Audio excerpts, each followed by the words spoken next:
Alô, Baixada Santista, começando mais um TV Com, aqui pela, aliás, um Ação e Reação aqui pela sua TV Com. Nesta sexta-feira, eu tenho dois advogados, o Dr. Joaquim Fernandes, o George Clooney.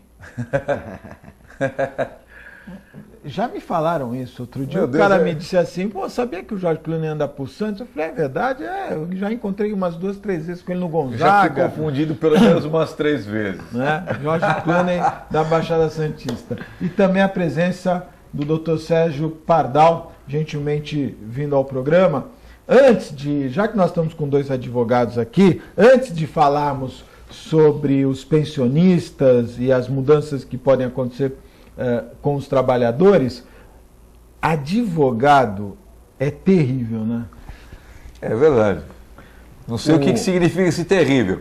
Se terrível para o bem ou terrível para o mal, né, Pardal? Não, é terrível. Com toda certeza, o Marco Antônio Silva, de 50 anos, que mora na Vila Medeiros e que é advogado, ele já conseguiu uma liminar onde proíbe a Sabesp de interromper o fornecimento de água na casa dele. Eu vi essa. Terrível, terrível. Cara, eu falei! O resto do povo em volta quer matá-lo ainda por cima. Porque é só a casa dele que vai ter água direto. A Sabesp, para cumprir a ordem judicial, instalou um aparelho que mede a pressão da água que chega ao imóvel.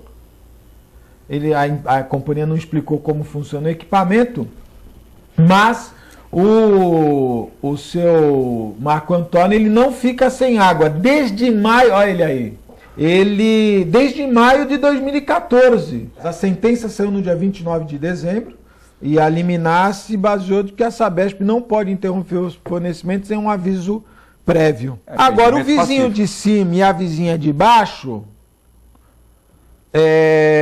os de cima disse assim, não é justo que só ele tenha água na rua. Já de baixo está feliz, porque diz que colocaram o aparelho na casa dele e não faltou mais água na casa dela, porque o aparelho talvez não tenha essa... Aí tá aí, o Marcão saiu na frente. Agora, veja só, se virar moda... Se o governador decretar que haverá... Aí ele pede a liminar. Enquanto não fala que vai tirar, não pode tirar. Não pode tirar, isso. Mas tá aí. Se tirar é 200 reais por dia, tá aqui. E olha, falando nessas curiosidades, né?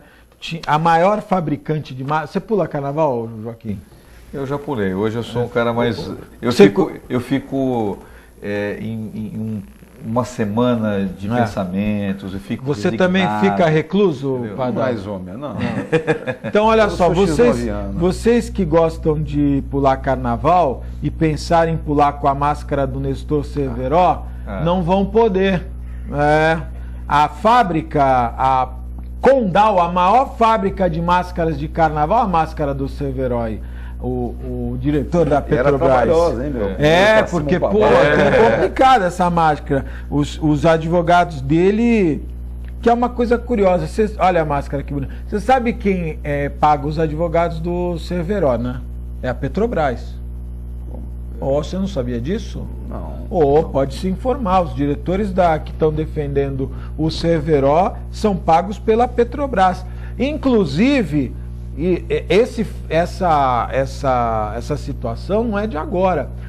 Quando o Fernando Henrique era presidente e o Joel Renault era o presidente da Petrobras, o Paulo Francis denunciou a corrupção na Petrobras, foi processado 100 milhões de dólares nos Estados Unidos, apesar do programa não passar lá, só passar no Brasil.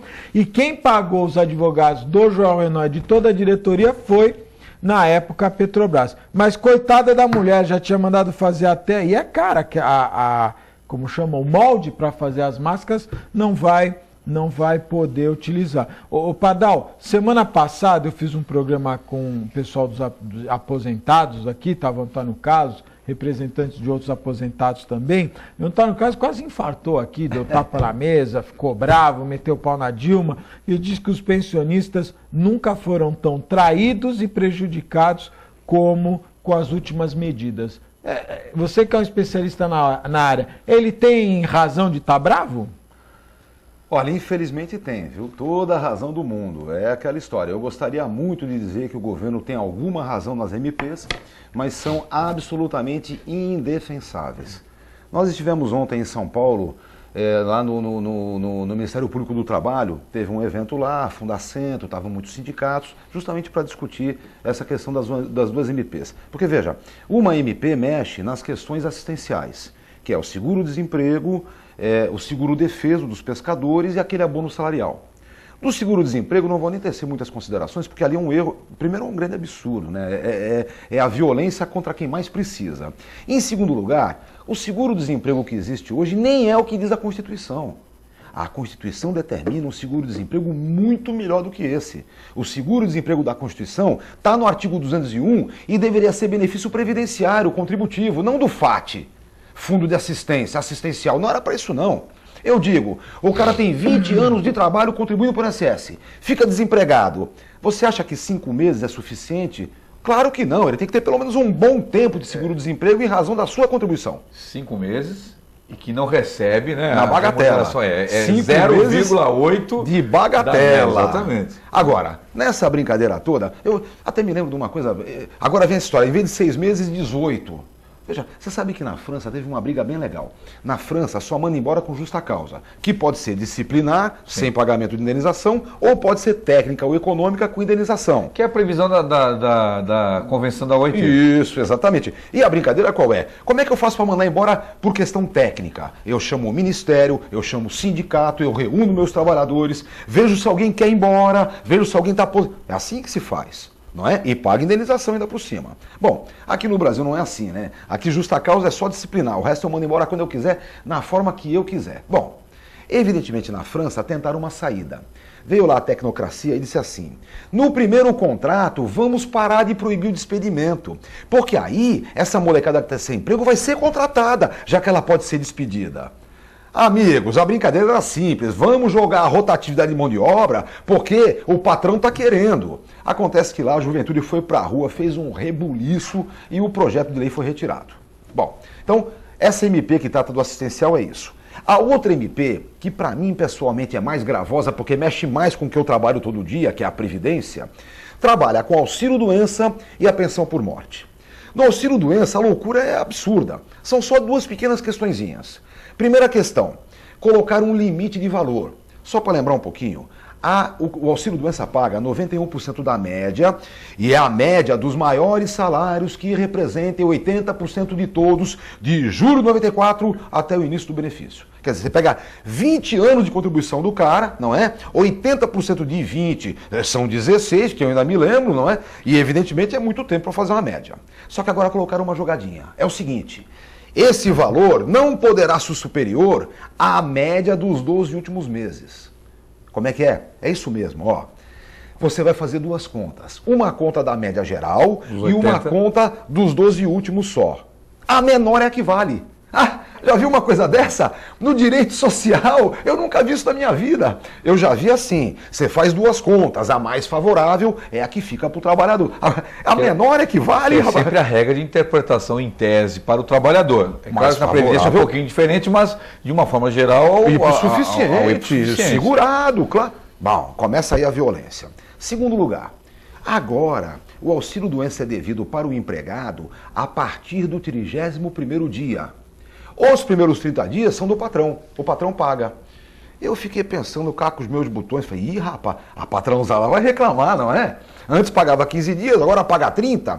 E ninguém reclamou, passou um mês. Hoje é que saiu aí uma das centrais patronais. Das centrais patronais, não é bacana. Depois é que eu me toquei, tem uma pegadinha. O artigo 118 da Lei 8.213 diz assim, se você tiver acidente no trabalho, tem garantia de um ano de emprego, mas atenção, a partir do término do auxílio-doença acidentário. Significa o seguinte, se você ficar 14 dias afastado, não recebe auxílio-doença acidentário, não tem garantia de emprego. Para ter garantia de emprego, só recebendo o auxílio-doença acidentário. E isso a jurisprudência afirmou. É assim mesmo. Já está sentado, isso mesmo. Agora o tempo dobrou. Agora leva 30 dias de mal, você tem que ficar mais de 30 dias avariado pelo acidente para poder ter a garantia de emprego por um ano. Por isso que a patrãozada não reclamou. Ela gasta mais de um lado, mas poupa 2 vezes do outro. Poupa na estabilidade. E mais uma coisa, tem o FAP. O FAP é um fator que multiplica pelo que você paga de seguro de acidente do trabalho e pode diminuir para metade ou ir para o dobro. A base do FAP sabe qual é? É o número de benefícios acidentários que se paga para empregado daquela empresa. Se você aumentou para 30 dias, vai reduzir o número de benefícios pagos e sem modificar nada na estrutura, ela vai pagar menos de seguro de acidente do trabalho. Danado isso, né? É assim, e é estranho, primeiro politicamente, porque teoricamente o governo é trabalhador. Compromissos, né? Ela disse na reunião ministerial. E segundo, porque é o seguinte... Quando você, na verdade, eu acrescentaria na pegadinha, não sei se estarei correto na minha observação, Pardal, porque você é uma pessoa que eu respeito enormemente pelos conhecimentos de uma matéria extremamente espinhosa que é a Previdência Social. Né? Quando você dobra, você sai do 15 para o 30, na verdade você também muda o universo de abrangência de trabalhadores, porque muitos dos acidentes, muitos dos problemas de afastamento, talvez não alcancem os 30 dias. Entre 15 e 30. Não é? Então, agora tem uma outra coisa. E o cara que não é segurado, que é autônomo? Veja, pela lei anterior, se fosse mais do que 15 dias, o INSS pagava para ele desde o primeiro dia. Se fosse menos de 15 dias, era por conta dele. Agora mudou. Agora, a lei não diz que tem que ter 30 dias para receber. A lei diz que o segurado empregado recebe do 31º.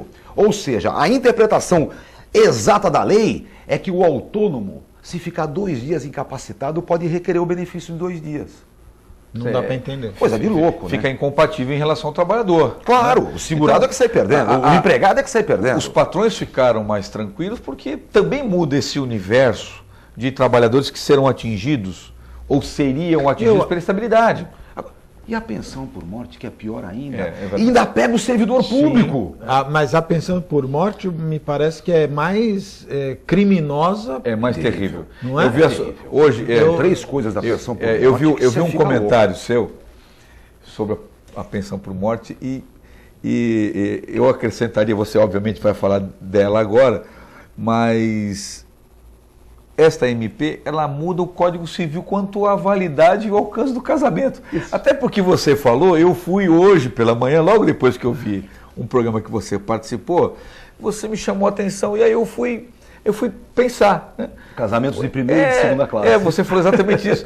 Mas, fundamentalmente, a MP muda aquilo que ninguém consegue mudar, conceitualmente é o casamento. Só queria fazer uma observação nessa coisa da pensão, né, por morte, é porque tinham muitos casos, isso eu concordo, dos velhinhos casando com as meninas novas, né? Eu estava num grande evento em São Paulo há muitos anos atrás e um tecnocrata do Ministério começou com essa conversa.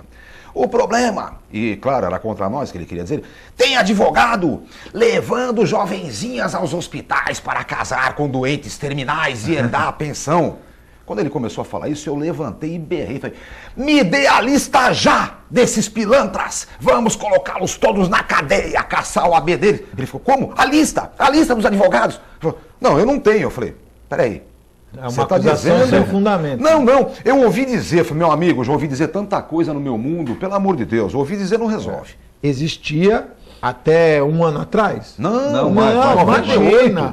Filha de militar acabou em 98. E mais, Augusto, sabe como é que acabou? Em 98. Conheço vários casos. Que ainda recebem, porque antes de 98, mas é antes de 98. Sim, mas como é que acabou? Acabou assim. Agora, no regime, eu não tô dizendo no regime próprio do militar, ainda paga. MP, mas só para você ver como a coisa é. Eu não estou dizendo que essa MP foi feita para acabar com esse problema. Usaram esse problema como carro-chefe para divulgar o mercado. Está errado, mas que era um problema. Mas isso poderia você mata colocar de outro um gatilho ali, né? Sim, mas tem um detalhe, quando o sujeito casa com 70 anos, por exemplo, é só eu saber. Crime! Claro, fraude! Não, caça identificando. E é fácil. Não, e é muito fácil. Sabe por quê, Augusto? Porque é o seguinte, eu estou perguntando. Com 70 anos, ele obrigatoriamente ele tem que casar com separação total de bens. Ok? Então começa, se eu quero acabar com esse problema, eu tenho que mudar o regime da forma de casamento daquele senhor que tem 70 anos. Com certeza. Mas porque se eu vou me casar e eu tenho a certidão de casamento que eu estou casando, obviamente eu tenho que saber se naquele caso especificamente a Previdência, se aquele caso comporta a aplicação genérica. Veja, você há de concordar comigo que a Previdência tem que ter a capacidade de dizer para mim quantos são esses casos. Exatamente. Claro. Dados estatísticos, objetivos. A Previdência é desorganizada. Não, é porque quer. É só porque quer. Mas porque consegue fazer o que quiser. Não, para pagar ela é desorganizada, mas para receber ela sabe tudo o que acontece. Esse mesmo menino que acusou os advogados começou a falar sobre a jovem viúva. O problema é que as jovens viúvas levam por muito tempo o benefício, a jovem viúva, a jovem viúva e a jovem viúva. Eu outra vez intervi e falei, amigo, eu só quero saber o seguinte, qual é a definição de jovem viúva para você? Ele falou, fácil.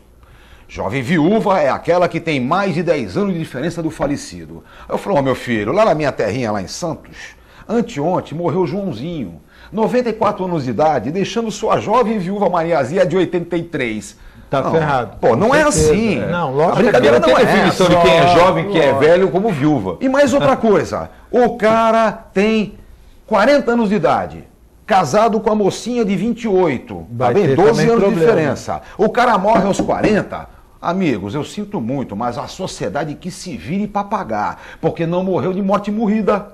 Ou foi assassinado, ou foi atropelado, ou foi... Não é? Era para morrer aos 90 e não aos 40. Então, sabe, a coisa não é bem assim. Agora, o pior foi o resultado que eles fizeram.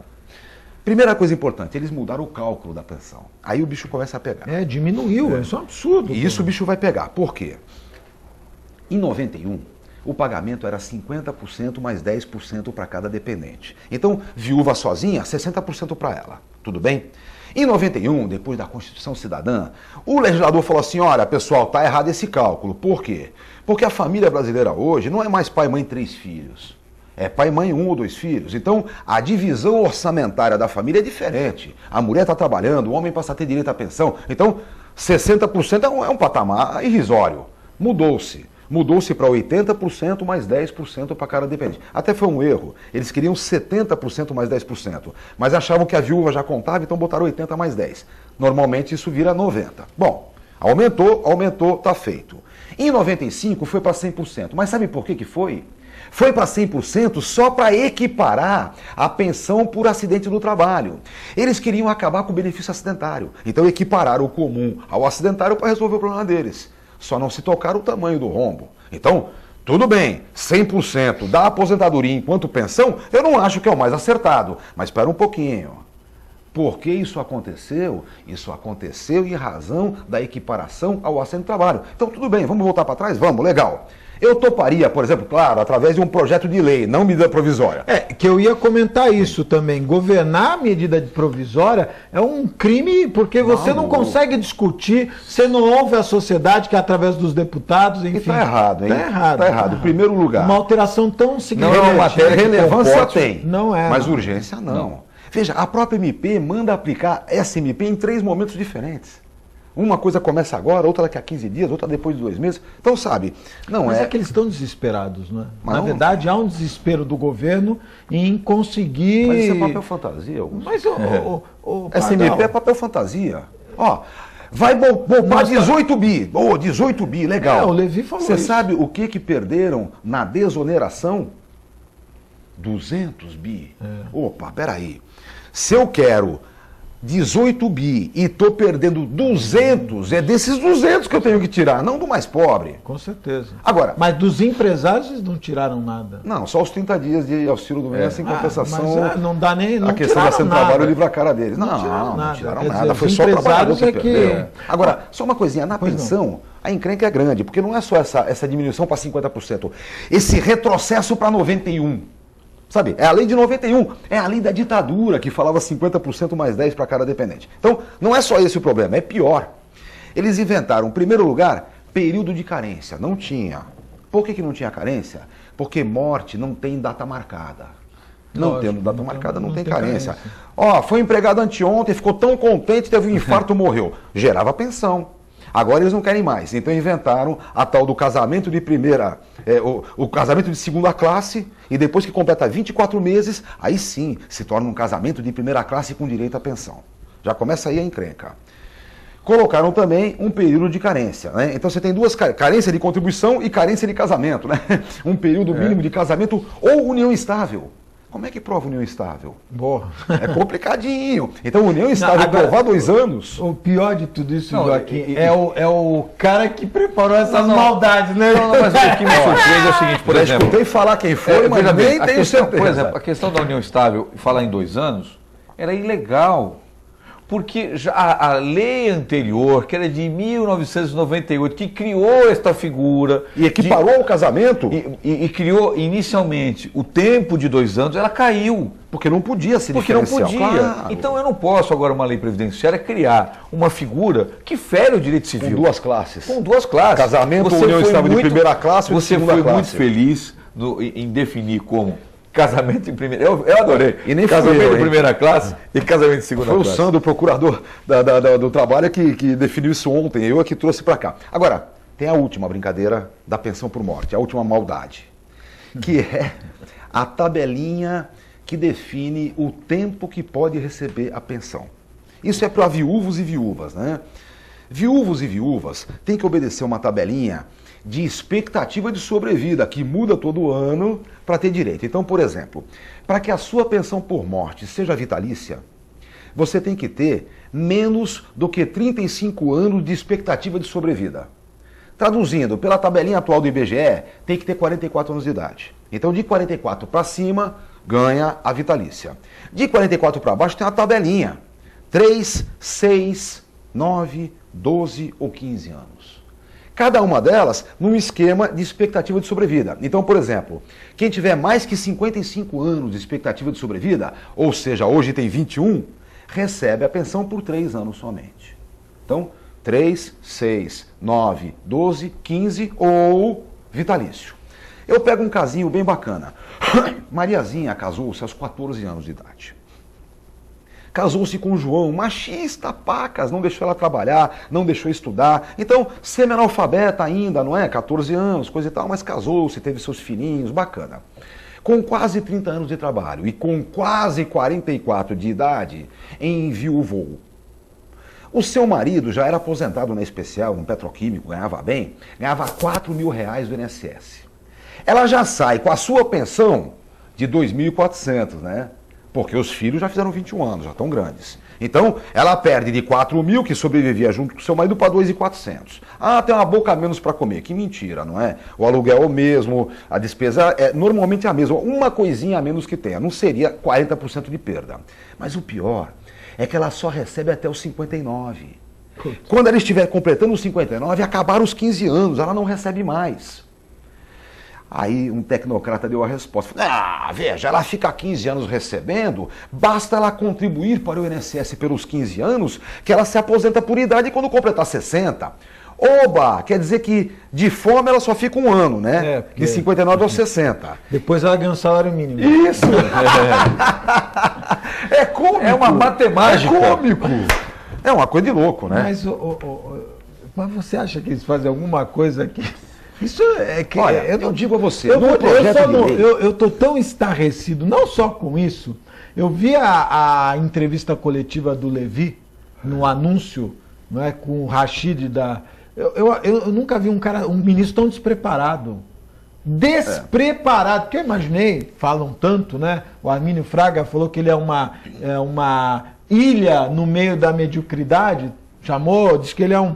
E eu vi um cara tão despreparado em lidar com o público, em conseguir se explicar, e a todo momento ele queria, não, então vamos terminar, eu tenho um voo, eu tenho... Ele é um tecnocrata. Infelizmente. Ele é um banqueiro, ele é um banqueiro tecnocrata. Eu ia dizer, até ia exagerar aqui, dizer um dos piores, não é? Não, porque, pelo amor de Deus, deve ter cara muito melhor lá para assumir um papel como esse. Todo mundo porque ele não cria nada. Ele é a figura pública do ministério. Sim. Eu digo sempre aqui. O cara que aceita ser secretário de saúde, secretário disso, secretário daquilo, ministro disso, ministro daquilo, ele é a figura pública. Claro. A figura pública é quem vai dar a notícia, quem vai explicar, quem vai se relacionar. Quem vai dar os pêsames. Pô, se esse cara não sabe fazer isso, ele não pode ser secretário. Fala, não, vou ficar de adjunto que eu não sei me manifestar. Ao que me parece... Ele chegou ao cúmulo de dizer, nem coragem teve, do aumento da gasolina. Ele chegou a dizer, não, isso não é responsabilidade minha. Isso assim mesmo, o medo dele em dizer, né, já tinha tomado... Não é responsabilidade assim, minha. Isso acontece, Augusto, a impressão que se tem é a seguinte, a presidente teve que engolir a presença dele como ministro, não é? Um banqueiro, porque ela criticou ao longo da campanha a hipotética nomeação do Armínio Fraga pelo Aécio como seu ministro da Fazenda. Foi uma crítica feroz dizendo que, por exemplo, a Marina se cercava da Neca Setúbal, que era ligado... Então, ela demonizou os bancos ao longo da campanha. E, ao cabo, porque ela estava numa situação, o governo estava numa situação econômica difícil perante o mercado, sim, ela, para emprestar a tal da credibilidade, porque essa tal de credibilidade é uma coisa para mim que eu não consigo compreender. Claro, eu não consigo compreender. Assim, né? Não é? Porque a tal de credibilidade, só quem perde é o trabalhador. Só quem perde é o empresário, o micro, o médio, o pequeno empresário, que não consegue ter vantagem nenhuma. E os bancos permanecem absolutamente intocados, absolutamente inalterados na sua rede de lucro. Porque todos os bancos vêm para cá por causa da lucratividade, que aqui é absurda. E veja uma coisa, essa questão da pensão vale para o servidor público também, tá? Não muda o valor do servidor público, já tinha o seu cálculo, sim, até o limite do INSS, o que sobra 70% e tal, vai mudar logo também, vão sair perdendo mais ainda, mas a brincadeirinha dos 24 meses, casamento de segunda classe, depois passa para casamento de primeira, serve para servidor também. Isso é até humilhante, né? Serve para servidor também. E, mais ainda, a tabelinha de período de recebimento pela expectativa de sobrevida também serve para o servidor público também. Isso está colocado também para o servidor. Claro, você estava falando da questão dos militares, veja só que coisa interessante. Em 98, no regime próprio dos militares, passou a constar que se o militar quiser que a sua filha com mais de 21 anos, solteira e não servidora pública, tenha direito à pensão, pode sim, contanto que ele aumente um percentual X na sua contribuição. Eu soube depois, por fontes fidedignas, qual é o percentual de militares que fizeram a opção dessa contribuição a mais para poder gerar uma pensão para a sua filha com mais de 21 anos e solteira. Sabe qual é o percentual? Nem imagino. 0! Ninguém mais faz isso, amigo. Acabou. A mulher hoje está no mercado de trabalho enfrentando muita coisa, é verdade. Enfrentando desigualdades ainda, é verdade. Mas está no mercado de trabalho, você amigo. falou de credibilidade. Então, a gente perdeu credibilidade nos principais representantes. A Dilma passou a campanha toda dizendo que não, os direitos trabalhistas eram intocáveis. Nem que a vaca tussa. Nem que a vaca tussa. Mas ela está dizendo que não tocou neles, né? Ela está dizendo que são mudanças de estratégia. Não, na reunião ministerial foi ridícula. E o Alckmin passou a campanha toda dizendo que não tinha problema da água. Aí o japonês, vai ser 2 dias com água e 5 sem água. 5 dias sem água. Então, não dá, mas qual é a credibilidade que nós vamos ter? Zero. E olha, eu vou dizer uma coisa, você está falando dessa questão do casamento de primeira classe, me pareceu, mandar um abraço especial ao meu amigo Luciano Marques, que está pé da vida com o atual governo aí da cidade, porque na inauguração da concha acústica, tá lá a plaquinha, né? Capacidade 222 pessoas, 3 PND, né? Você sabe o que é PND? Não. É um ET, né? O que é PND? É portador de necessidade especial, diferencial, coisa assim. É o nome que se dá, que nem é o nome, como diz o Luciano, nem é o nome correto, porque a lei foi alterada, mas de qualquer maneira, não é isso que conta, é que ele falou, pô, isso é uma discriminação. Quem é que garante que o percentual entre a população... Não, e não é só isso. O banco ficou lá, ele disse que é até uma discriminação. Eu sou uma pessoa também, né? Então, essas discriminações que os governos acabam fazendo, que o que aconteceu, né? Usaram Eu sei de casos, se você me perguntar quem, posso até falar. Eu sei de casos de pessoas, de senhores de idade que casaram com, às vezes até a pessoa que cuidava dele. A pessoa cuidava dele, aí olha, tal. Mas normalmente agora, tem 60 anos, tem 80, 60, 70. Não conheço nenhum caso de uma garotinha de 19, 20 anos. Conheço casos assim de pessoas casar 50, com a cuidadora. Cuidadora. O cara tem agora, eu também 70 não sei, anos de idade e casou-se com a mocinha de 56. Também não sei se isso alteraria tanto a Previdência. Não é esse. Eu achei um pouco exagerado a MP. Agora, nós vamos ter que fazer um intervalo. Isso tudo tem uma culpa, a tal da MP. Um governo que tem uma Câmara Federal, tem um Senado, não pode governar por MP. Não ouve a população. Ela é ditatorial. Ela fez o que o Fernando Henrique fazia. Aliás, se calcular, o governo do PT nesses 12 anos governou proporcionalmente com muito mais MPs. Não dá mais para aguentar canetada. Quer dizer, então vamos fazer uma economia. Manda todo mundo embora. Dispensa os deputados. Vai fazer uma baita... Inclusive os comissionados embora, que já vai dar uma ajuda. Mais de 25 mil. Apesar que o Arlindo Quinalha, uma das propostas dele, caso seja presidente da Câmara, é aumentar os valores as despesas de gabinete. Né? Eu gostei do Chico Alencar, que disse: eu não sou candidato do sindicato dos deputados. Vamos fazer um breve intervalo, voltamos já.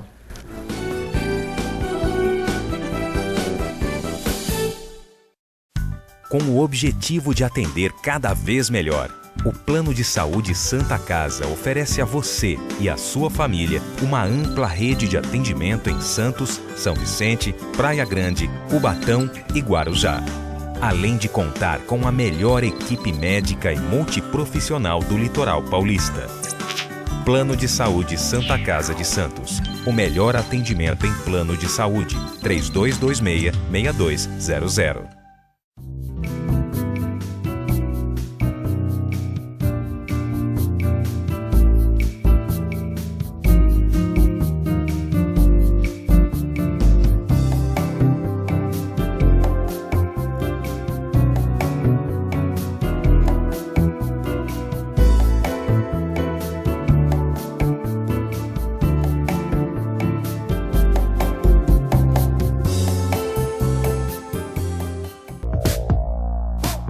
Sindicato dos Trabalhadores Municipais de Praia Grande, há mais de 20 anos levando aos seus associados planos de saúde e convênios, assistência odontológica e jurídica, curso de capacitação e outros benefícios, dando aos servidores melhores condições de trabalho e qualidade de vida.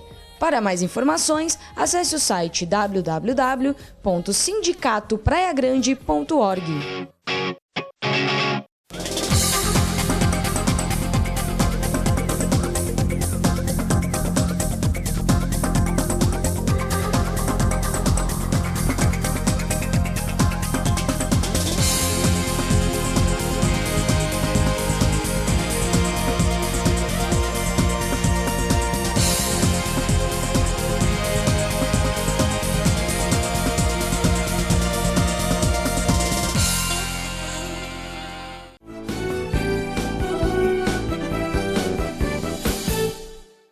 Estamos de volta ao vivo, aqui pela sua TV Com, programação em reação. Lembrando dos meus amigos da Ozan. Você tem Ozan, Joaquim? Não. Tem que fazer. Acho que minha mãe tem. Eu não, mas minha mãe tem. Minha mãe tem Ozan. Mas mãe é mãe, né? Tem que fazer Ozan. Tem Ozan, Sérgio? Não, eu pessoalmente não. Meus pais têm, eles fizeram já um tempo atrás. Eu fiquei 4 dias na UTI esse ano, no início do ano, e quando Jesus me chamava, eu não podia levantar as mãos, né? Eu ficava deitado assim na maca, segurando, o pessoal da UTI da Santa Casa, não levanta, eu segurando lá, mas eu, graças a Deus, tenho Ozan. É uma tranquilidade para todos que estão ao seu redor, né? Porque realmente é uma facilidade no momento mais difícil, né? E você não queria ver a luz branca? Pô, eu ficava com o olho fechado. Quando eu tenho de óculos escuros, eu não quero ver a luz branca. Eu ficava com o olho fechado. Mas o meu momento da UTI mais assim, traumático, eu fiquei 4 dias, eu não me lembro se foi de sábado para domingo ou domingo para segunda, tinha uma senhora internada e ela falava assim: João, amarra o cavalo. Isso é sério, não é brincadeira. João, amarra o cavalo. Aí o enfermeiro falou: Dona Fulana, o pessoal da UTI é sensacional. Dona Fulana, não tem ninguém aqui. Não, eu tô vendo meu irmão aí, ele tá querendo amarrar o cavalo. E João, amarra o cavalo. Aí o cara viu, né, entendeu a situação dela e falou assim: Dona Joana, ele não tá escutando, ele tá surdo. Aí ela: então não vou mais mandar amarrar o cavalo. Nesse momento eu pensei: é melhor não levantar os braços. Mandar um abraço especial aos meus amigos do restaurante Boqueirão Express Grill, Rua Lobo Viana 89, ao lado da Unisanta, em frente ao Supercentro Boqueirão. Restaurante Boqueirão Express Grill. E os meus amigos do Incatep. Sabe que a atividade portuária, apesar de todos os percalços, é a que mais cresce. O Incatep vem qualificando os trabalhadores não só para as novidades dos terminais, cada vez mais... Mas eu gosto da entonação. Quando eu passo perto do Incatep... Incatep! Eu gosto da entonação. Eu passo em frente ao Incatep, eu já lembro de você falando Incatep! Meus amigos, João, corintiano... Graças a Deus. Hoje é uma bancada alvinegra do Parque São Jorge, né? Opa, bancada. E olha, outro dia eu fiz um programa aqui com o Cirino também, né? Tava o Adelino, também era corintiano.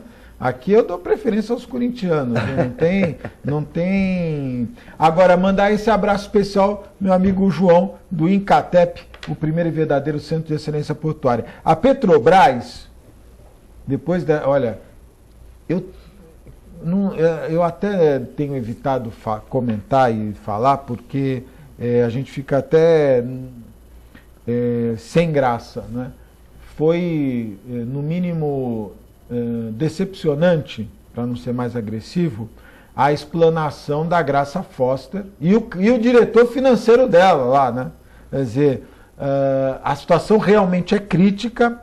Diz que a Dilma andou quebrando algumas coisas lá no Planalto, quando ela soube que tiraram do balanço aliás, quando falaram dos desvios, né? Mas a Petrobras teve as notas de crédito rebaixadas mais uma vez pela empresa mundial, que é pela agência mundial que faz essa avaliação. Só queria dizer uma coisa, há 2 anos e meio atrás, portanto eu estou tranquilo, não comprei ação da Petrobras, não pus meu FGTS na Petrobras.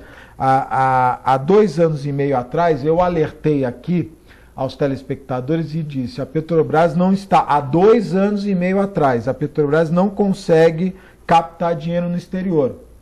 Eles vão fazer alguma manobra para pegar dinheiro no mercado interno através dos trabalhadores, dessa enganação. Eles não conseguem pegar dinheiro no exterior, porque ela estava já há 2 anos e meio atrás no limite técnico que as agências internacionais de avaliação davam.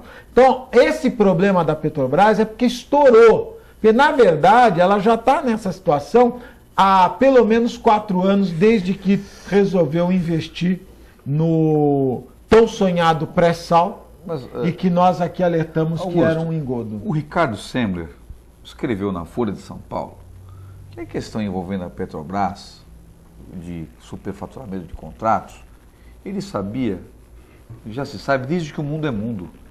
Ele escreveu na Folha. Sim, o Paulo França, no governo Fernando Henrique. Todo mundo sabia disso. Como é o nome do que está denunciando? O Franco já estava no governo Fernando Henrique. Uma coisa eu gostaria de colocar para reflexão. Se critica a Dilma, se critica, e eu não votei nela, portanto, estou à vontade para falar. E continua, e votaria. Mas a questão toda é a seguinte, quando dos grandes desmandos, dos grandes problemas da companhia, integravam o Conselho de Administração pessoas relevantes do mercado empresarial. Por exemplo, o Jorge Gerdau integrava o Conselho de Administração. O Fábio Barbosa, presidente do Grupo Abril e à época do Santander, integrava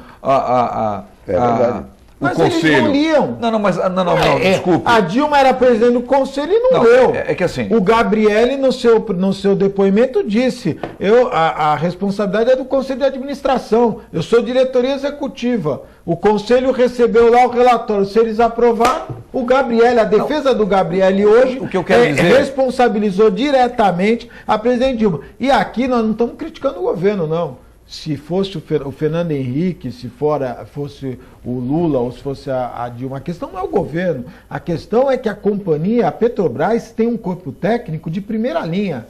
Semana passada eu encontrei um petroleiro, não vou falar o nome aqui, um cara que trabalhou 25 anos na Petrobras, o cara chorou conversando comigo. Envergonhado, que ele falou, antes eu falava, sou da refinaria e, poxa, enchi o peito e tal. Hoje eu tenho vergonha de falar da Petrobras, porque o cara já acha que eu sou... E o cara não é, ele é aposentado. E ele fala, eu tenho medo de falar que já vão achar que eu sou ladrão. conseguiram jogar no lixo ou na lama um nome de uma companhia que as pessoas tinham orgulho. E aí, a questão, desculpe, passo a palavra para os amigos, a questão não e eu ouvi isso ontem do Luiz Flávio, a questão não é a companhia, são as pessoas que estão na companhia. Claro. Infelizmente, não sei se isso já aconteceu no Fernando Henrique, não sei se aconteceu no Lula, mas no governo da Dilma, infelizmente, transformou a Petrobras numa máquina política. O corpo técnico da Petrobras foi deixado de lado. Não foi isso que pegou na questão da corrupção, não. Veja, os problemas da corrupção da Petrobras não são de hoje. São históricos. São históricos. Não são de hoje e não são diferentes. Essa é a grande questão. O grande problema, Augusto, é que não são diferentes. Não dá para você dizer, não. O governo Dilma, em relação à Petrobras, teve esse desvio, teve essa comissão, aconteceu assim, coisa que nunca tinha havido. Não é verdade. Não é verdade. Não é governo Lula, não é nem governo FHC. A Petrobras e muitas companhias que são, infelizmente, as companhias públicas passaram por grandes apuros sobre isso, tiveram esse tipo de comissionamento, esse tipo de corrupção absurda, quase como institucional, entendeu? É verdade. E agora sim, agora denuncia-se mais, agora pega-se mais. Olha, uma coisa bem simples, hoje em dia, se você vai ser parado por um guarda e pensa em passar um dinheirinho para ele, você vai pensar melhor, né? Sei lá, se o cara não vai estar filmando, se o guarda ali não tá para pegar alguém assim. Olha, eu vou dizer, quando eu era moleque, há 35 anos atrás, não tinha nenhuma dúvida, ninguém tinha muita dúvida quando era pego de dar 50 de dar um dinheirinho pro guarda, sabe? Hoje, então, as coisas mudaram, tá bem? As coisas mudaram. Eu acho também, Pardal, o seguinte, é histórico, inclusive na relação do empresariado, em regra, com o poder público, há sempre uma desconfiança que é inerente, a população já imagina isso. Por quê? São sempre os mesmos que recolhem o lixo, são sempre os mesmos que fazem a limpeza urbana, são sempre os mesmos que constroem para os governos estaduais, municipais e federais. São sempre os mesmos. Então não é possível que sempre seja dessa forma. Para você ter uma ideia, eu sou advogado de um rapaz que trabalhava para a IESA, que prestava serviço para a Petrobras em São Vicente. Ele falou para mim, ele nunca viu uma crise no mercado de engenharia mecânica como ele vê hoje. Ele falou que tem empresa em São Paulo quebrando. Por quê? Porque era assim, tudo é inflacionado. Então, começava de cima para baixo. Então, as empreiteiras cobravam mais, os escritórios de engenharia cobravam mais, pagavam melhor para os seus empregos, mas na verdade era uma farsa. Esta farsa ruiu. Essa é a questão. E, repito, não é privilégio da Dilma, não. Isto é de muito tempo atrás, que não era investigado e hoje investigado. A categoria bancária. A categoria bancária reduziu-se consideravelmente. Por que houve isso? Porque houve o contrário. Porque no momento inflacionário ela cresceu absurdamente em razão da inflação. Verdade. Em razão do que rolava a partir da inflação. Quando você tem uma redução inflacionária verdadeira e uma contenção, evidentemente a categoria sofre. Agora, dos bancos eu só queria... Agora, que a presidente eu acho que a presidente da Petrobras deveria ser demitida, é inegável. Porque, ou por omissão, não é? Eu não tenho dúvida, porque numa empresa qualquer, ela já... mais hora, menos hora, ela vai embora. Porque se descobre só tentando... que nas suas barbas o que estão tentando se fazer levou o dinheiro, é preservar ela ao máximo. Né? O que estão tentando fazer é preservá-la porque ela não tem culpa. É como fizeram com a Dilma Pena na Sabesp. Né? A água está excelente, está tudo funcionando. Não vou mandar embora a Dilma Pena, da presidente da Sabesp. No momento certo, mandaram a mulher embora e ela que saiu com a culpa, que na verdade não é dela. E olha, você só para citar os bancos, se o governo quisesse realmente trazer um dinheiro forte, era muito simples, né? Era só tirar a possibilidade que os bancos têm e que se utilizam, não só os bancos, mas as universidades também, das isenções, né? Dos institutos. Tem muitas, né? Sem dúvida. Os bancos, então, o negócio fenomenal, que eles têm de isenção e outra... Se eu fosse, que é o lucro bancário, hein? Você vê os balanços trimestrais... Há um comentário na Isto é Dinheiro desta semana do Afonso Celso Pastore, não é? Que foi ministro não é? Porque você é um cara inteligente e culto. Você já citou aqui 5, 6 referências. Não. Eu te invejo. E aí, ele diz o seguinte, ele falou, olha, as isenções, por exemplo, tributárias, são excelentes. Mas eu preciso saber qual é a contrapartida. Ele falou, por exemplo, ele deu o exemplo da BMW. Ele falou, olha, a BMW se instalou no Brasil. Muito bem. Vai ter isenção? Vai. Mas a capacidade de produção dela de automóveis é de 16 mil automóveis. Pô, quantos empregos? Quanto dinheiro vai rolar? Te dar essa isenção? O banco é a mesma coisa. Essa é a questão. O banco hoje está todo mecanizado. Não precisa mais de funcionário. Ele quer mais que você use o caixa eletrônico. E ainda mais tem a isenção. E outro detalhe. Se eu fosse governador do estado, já que pode fazer esse negócio de canetada, eu mandava lá uma MP e obrigava os bancos a pagarem uma taxa de segurança. Porque o que se gasta de dinheiro monitorando agências bancárias, agora com o negócio de caixa eletrônica, morreram 2 policiais militares, que os bandos estão armados, estão com rifle, escopeta, o Joaquim que entende esse negócio de arma, tem umas armas lá, canhão, e os policiais com revólveres de última geração. Morreram 2 policiais em São Paulo, tentando coibir assalto. Os policiais estão com medo de combater essas quadrilhas. Se os bancos que têm o lucro que têm não estão preocupados com as suas instalações, nós temos que ter essa preocupação? Porque se fizer uma comparação entre lucro das indústrias e lucro dos bancos, é brincadeira. Não tem cabimento. Ou seja, não tem cabimento. Houve uma opção de todos os governos até hoje pelo sistema bancário. Não prestigiar a produção e prestigiar o sistema bancário. Esse é um problema mundial, não é? A questão da produção é mundial. Veja, existe uma exploração de mão de obra barata de tal forma que só sobra para a gente os commodities lá, né? Não sobra mais nada para a gente fazer no mundo. É duro, é difícil isso. Hoje você vê tênis da Nike fabricado no Vietnã, na China, Laos, feito no Laos. Porque eu acho absolutamente mas eu acho que a escravidão. Tudo bem, mas eu acho que essa não é um fato de mercado esse. Né? Mundial. Eu acho que no caso nosso aqui, a quantidade de vantagens, de isenções, de uma maneira geral, que o sistema bancário tem, com certeza, é absurda. É que não dá para entender por que o trabalhador... Não só aquelas que estão na lei, eu estou falando as institucionais, como por exemplo os assaltos, como por exemplo... Por que não obrigar as agências bancárias a ter um número de funcionários?